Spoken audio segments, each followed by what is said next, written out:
Hello बच्चों, कैसे हैं आप लोग।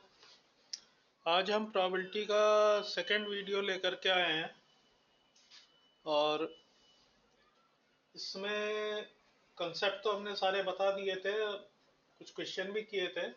आज बचे हुए कुछ क्वेश्चन जो इम्पोर्टेंट क्वेश्चन हैं उनको करके आपको दिखाएंगे। तो फर्स्ट क्वेश्चन हमने लिया है, the two coins are toss simultaneously, find the probability of having exactly one head.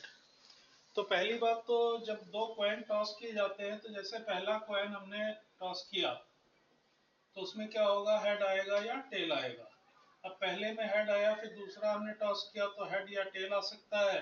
पहले में टेल आया, फिर टॉस किया तो हेड या टेल आ सकता है। तो टोटल आउटकम्स हमारे चार हो जाते हैं यहाँ। एक तो होगा एच एच, फिर क्या होगा एच टी, फिर क्या होगा टी एच। फर्स्ट में टेल आए, सेकंड में हेड आए, और चौथा आउटकम क्या हो जाएगा टी टी। तो इसलिए चार हमारे सैंपल स्पेस हमारा चार हो गया, तो एन एस की वैल्यू हो गई 4। अब कह रहा है कि एग्जैक्टली वन हेड। तो एग्जैक्टली वन हेड सिर्फ इसमें और इसमें आ रहा है, यानी दो केस हमारे लिए फेवरेबल हैं। तो अगर इवेंट को हम ई मान लेते हैं तो एन ई की वैल्यू क्या हो गई, 2 हो गई। इसलिए पीई क्या हो जाएगा, N E upon N S equals to 2/4 equals to 1/2। Second question आप देखिए,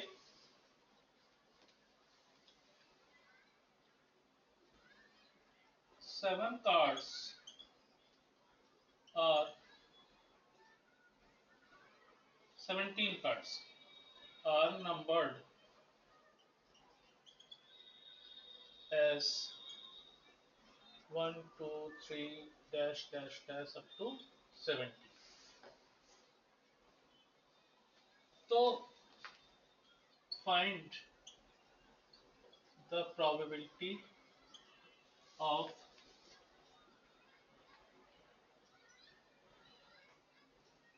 a number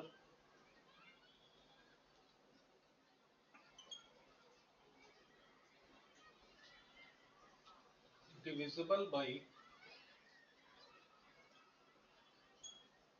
2 and 3 both। अब ये कंसेप्चुअल प्रॉब्लम है कि कोई भी नंबर 2 और 3 से डिविजिबल तब होती है कि जब वो 6 से डिविजिबल हो। तो अगर हम यहाँ पर सोल्यूशन में देखिए सैंपल स्पेस की बात करें तो सैंपल स्पेस तो यानी एनएस जो है वो तो हमारा टोटल का टोटल 17 हो जाएगा। लेकिन ऐसी कौन कौन सी नंबर होंगी जो 2 से और 3 से दोनों से डिवाइड होंगी। तो इसका कंसेप्ट क्या हुआ कि number is divisible by 2 and 3 both.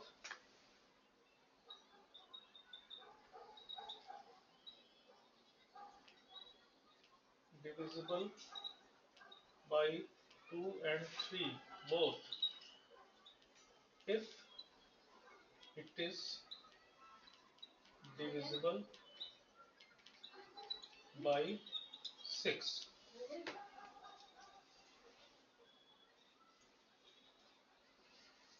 6। तो अब इसमें 6 से डिविजिबल कौन कौन सी नंबर हैं जो 6 की टेबल में आएंगी। तो पहला देखिए आ जाएगा 6 आ जाएगा, इवेंट जो हमारी ई है उसमें क्या क्या 6 आ गया, फिर क्या आ गया 12 आ गया। बस दो ही नंबर आएंगी क्योंकि 6 1 जा 6 होता है, 6 2 जा 12 होता है, 6 3 जा 18, तो इसके बाहर चला गया। तो एन ई की वैल्यू क्या हो गई, 2 हो गई। तो इसलिए रिक्वायर्ड प्रोबेबिलिटी पीई ये क्या हो जाएगी, N E upon N S means 2/17 हो जाए। ठीक है, नेक्स्ट क्वेश्चन देखिए आप। तो ये थर्ड क्वेश्चन देखिए, A school has 5 houses A, B, C, D and E. A class has 23 students, जिसमें क्या है कि 4 फ्रॉम हाउस, उस 23 में 4 बच्चे जो है वो हाउस ए से हैं, 8 from house B and 5 from house C, 2 from house D and rest from house E. a single student is selected at random to be class monitor, what is the probability that the selected student is not from house A, B और C? तो पहली बात तो हमारे पास total जो बच्चे हैं वो कितने हैं, 23 हैं। तो एक 23 में से ही हमको एक सेलेक्ट करना है, तो NS की वैल्यू तो सीधे सीधे 23 हो जाएगी। अब A plus B plus C के कितने स्टूडेंट्स हैं, from A plus B plus C। तो A से देखिए 4 है, B से 8 है और C से कितने हैं, 5 हैं। तो 8 4 12, 12 5 17। तो 17 बच्चे ऐसे हैं जो A B C में हैं। अब क्वेश्चन क्या कह रहा है कि हमें इस बात की प्रोबेबिलिटी निकालनी है कि जो बच्चा मॉनिटर के लिए सेलेक्ट किया जाता है वो A से B से या C से ना हो। तो ऐसे कितने स्टूडेंट बचेंगे, remaining students from houses D and E, वो हो जाएंगे 23 माइनस 17। तो ये बचे हमारे पास 6। मतलब कि अगर इन 6 स्टूडेंट्स में से कोई स्टूडेंट सिलेक्ट किया जाता है तो वो A या B या C में से नहीं होगा। तो इसलिए प्रोबेबिलिटी ऑफ इवेंट E मतलब NE क्या हो गया, 6 हो गया। तो probability of NE upon NS ये हो गया 6 upon 23। That is our answer. Next question देखिए। हाँ, तो ये फोर्थ क्वेश्चन हमने लिया है कि all the black face cards are removed from a pack of 52 cards, playing cards, remaining cards are well shuffled and then a card at drawn at random, find the probability of getting. अब इसमें 3 question दे दिए हमने।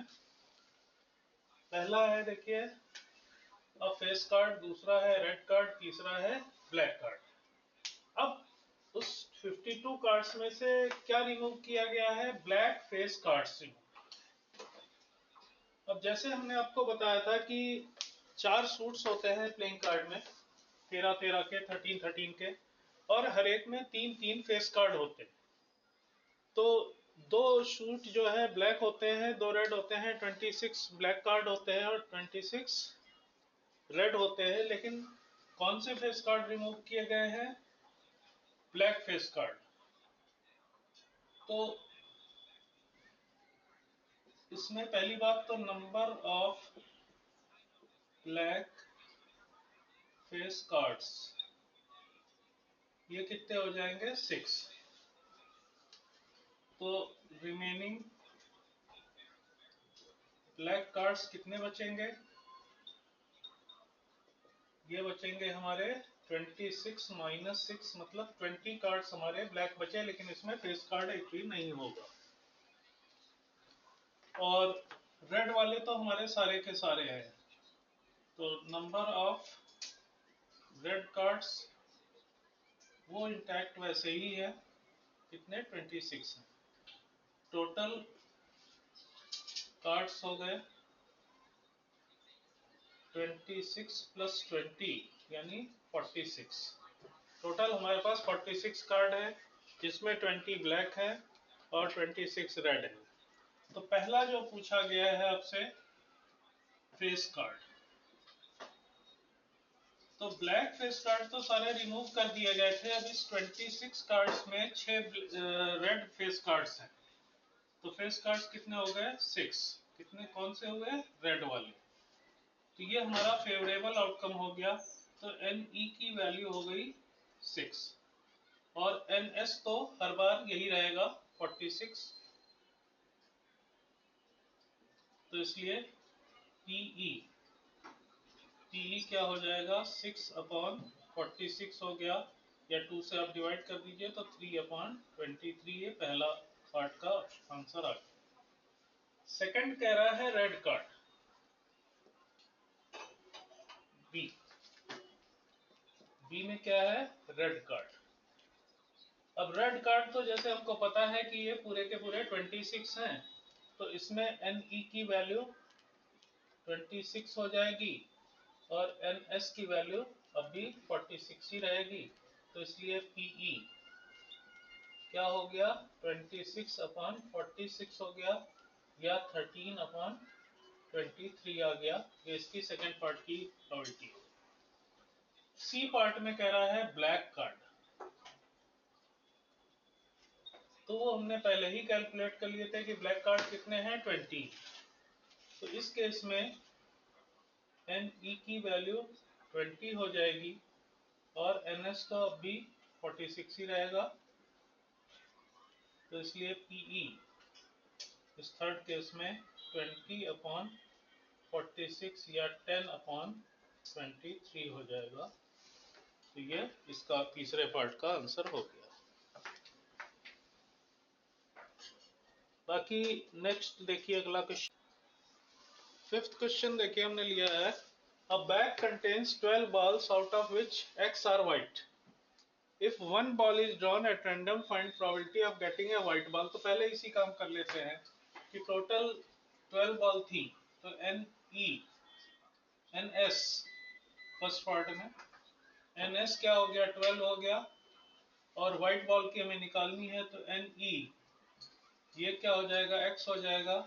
तो इसलिए PE ये क्या हो गया? N E upon N S, तो x अपॉन 12 आ गया। ये फर्स्ट पार्ट का आंसर हो गया। अब क्या कह रहा है क्वेश्चन की 6 more white balls are put in the bag, कि ये बैग था, इसमें टोटल हमारे पास 12 बॉल थी, जिसमें से x क्या थी? व्हाइट थी। अब इसमें 6 बॉल और डाल दी जाती हैं व्हाइट, तो अब ये चेंज होकर के कितनी हो जाएंगी? x प्लस 6 हो जाएंगी व्हाइट, और टोटल में भी x ऐड हो जाएंगी, तो टोटल 12 प्लस x हो जाएंगी।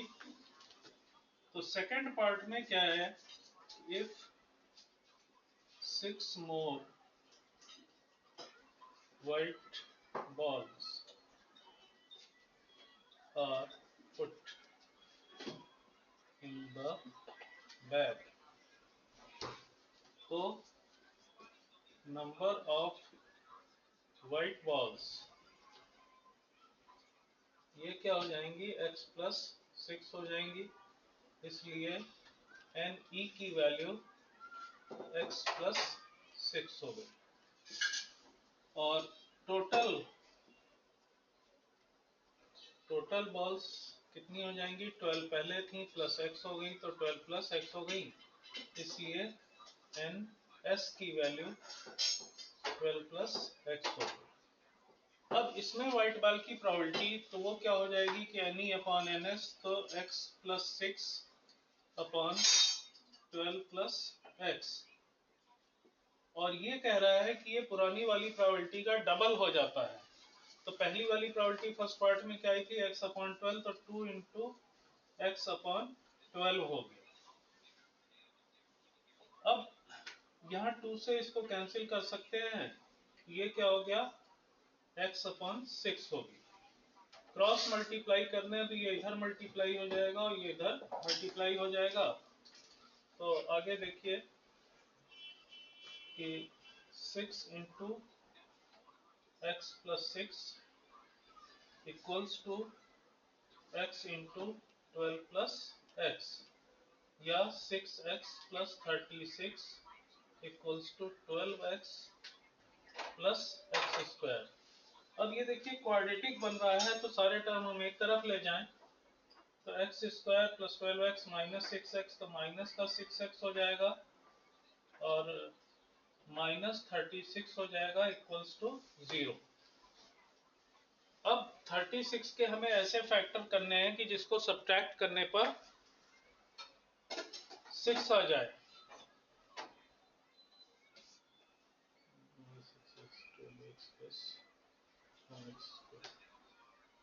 तो 12 3 जा 36 होता है, एंड 12 माइनस 3 तो 9 होता है।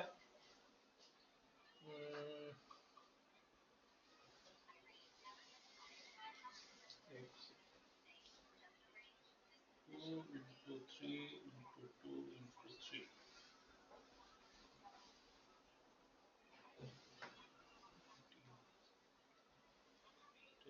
6.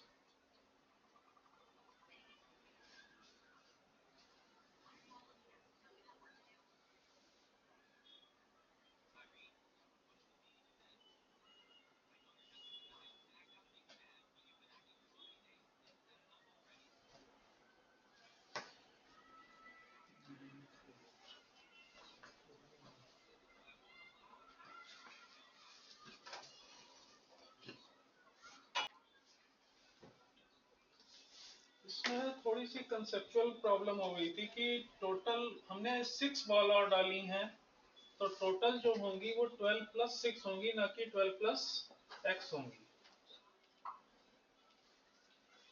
तो ये 12 प्लस x हो गया, सॉरी 12 प्लस 6 हो गया, तो 6 की जगह हमने x लिख दिया था, और यहाँ पर ये 12 प्लस 6 मतलब 18 हो गया। तो जब ये 18 हो गया तो फिर यहाँ से ये सारा कुछ चेंज हो जाएगी। तो न्यू प्रोबेबिलिटी जो है वो क्या हो गई, x प्लस 6 अपॉन 18 हो गई, और पुरानी प्रोबेबिलिटी क्या थी, x अपॉन 12 थी, तो 2 इंटू एक्स अपॉन 12 हो गया। 2 1 जा, 2 6 जा, 6 1 जा, 6 3 जा। तो ये बचा हमारे पास कि x plus 6 upon 3 equals to x, या इसको हम इधर लेके चले जाएंगे तो x प्लस 6 की वैल्यू हो गई 3x, या 2x इक्वल्स टू 6 हो गया, तो x की वैल्यू क्या आ गई, 3 आ गई। वो थोड़ा सा मिसकंसेप्ट हो गया था इस क्वेश्चन में।